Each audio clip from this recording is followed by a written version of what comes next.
প্রয়োজন হলে শিকারে আমরা যাব। আপন দুলাল, হ্যাঁ পিতা। তোমরা শিকারে যাবে? হ্যাঁ, শিকারে গেলে যে যুদ্ধবিদ্যা শিখতে হয়, কাকামণি যে যুদ্ধবিদ্যা শিখিয়েছে। তাই নাকি? হ্যাঁ, আমাদের কাকামণি দু ভাইকে যুদ্ধবিদ্যা শিখিয়েছে। আমরা যুদ্ধে এখন যথেষ্ট পারদর্শী। ঠিক আছে, তোমাদেরকে আমি শিকারের ব্যবস্থা করে দিচ্ছি। ঠিক এই আছে। কে আছিস? আমার ধনুপান নিয়ে আয়। আদেশ করুন মহারাজ।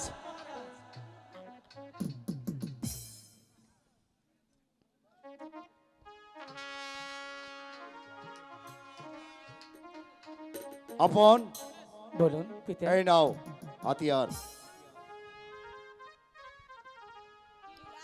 হ্যালো হ্যালো এই দুলাল, হ্যালো। এটা তোমার জন্য।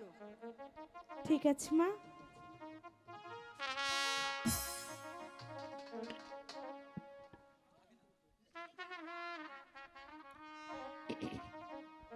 হায় সাক্ষী থেকো চন্দ্র সূর্য আকাশের তারা। হায় সাক্ষী থাইকো চন্দ্র সূর্য আসমান জমিন। মা, শিকারে যাব।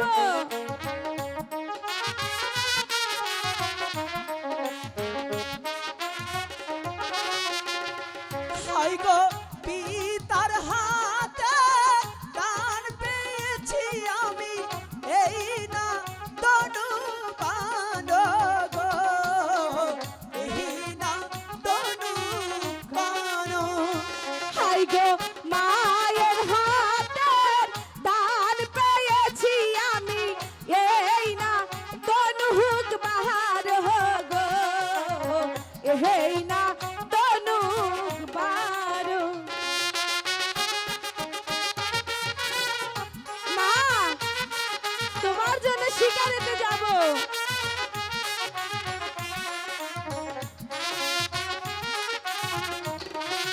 হায় এই আশীর্বাদ করবেন পিতা, দিয়ে চরণ ধুলি।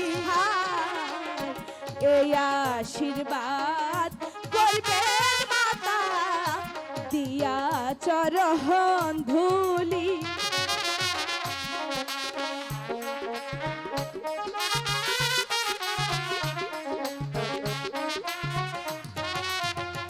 হায় গো ফিরে এসে দেখি যেন পিতা আপনার চন্দ্র মুখ গো, আপনার চন্দ্র মুখ।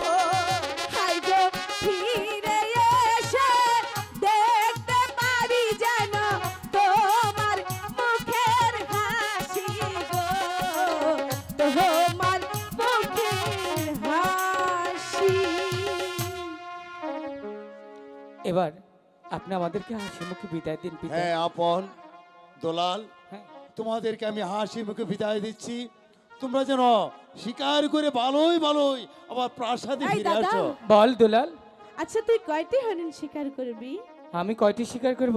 হ্যাঁ, আমি 3টি শিকার করব। 3টি? হ্যাঁ আচ্ছা, তুমি কাকে কাকে দিবে? দুলাল, একটা দিব গুরুজিকে, একটা দিব কাকামণিকে, আর আরেকটা দিব আমাদের পিতাজি। তাই? আর আমারটা তো শুনলি, এবার বল তুই কয়টা শিকার করবি? আমি হ্যাঁ, আমিও 3টি হরিণ শিকার করব। তুই কাকে কাকে দিবি বলবো? বল। আচ্ছা, একটি দেব গুরুজিকে, আরেকটি দেব কাকামণিকে, আরেকটি দেব আমার মাকে। কেন বাবাকে দিবি না তুই? দাদা, তুই তো দিয়েছিস। ও আচ্ছা, চল দুলাল, আমরা আবার শিকারে চলে যাব। ঠিক আছে পিতা, মাতা, আমরা যাই তাহলে। এসো বাবা। হাই গো ফিরে